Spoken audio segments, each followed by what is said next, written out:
You know, it feels like everywhere you turn, people are talking about artificial intelligence. It's this incredible promise to solve our biggest problems, but at the same time, it taps into some of our deepest fears. And the technology is just moving so incredibly fast, it's forcing us to ask some really big questions about the kind of future we're actually building.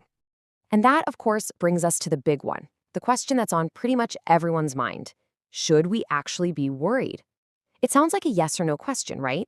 But the answer is, well, it's a lot more complicated than that. So let's try to unpack it.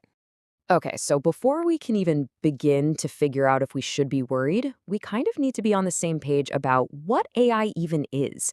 And as it turns out, that is not as simple as you might think. So, on one hand, you could look at AI as just the next step for computers, a really, really powerful tool.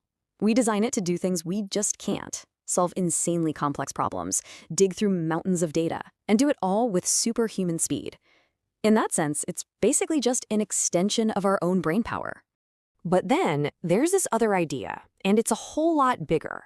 What if AI becomes more than just a tool? I mean, what if it starts to develop some kind of understanding or maybe even a kind of consciousness that we can't predict, let alone understand? This is where the conversation shifts from just engineering to something, well, a lot more philosophical. There is a third way to look at it, though.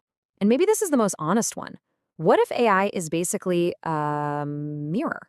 It learns from everything humanity has ever made, all our books, our art, our conversations, our entire history. And that means it reflects the best parts of us, right? Our creativity, our intelligence, but it also reflects our biases, our flaws, all the messy stuff we'd probably rather not look at. All right, so keeping all of that in mind, let's explore the first half of this dilemma, the case for concern. And just to be clear, we're not talking about evil sci-fi movie robots here. The real concerns are actually much more logical and, frankly, a bit chilling. This, right here, is the absolute heart of the fear. The danger isn't that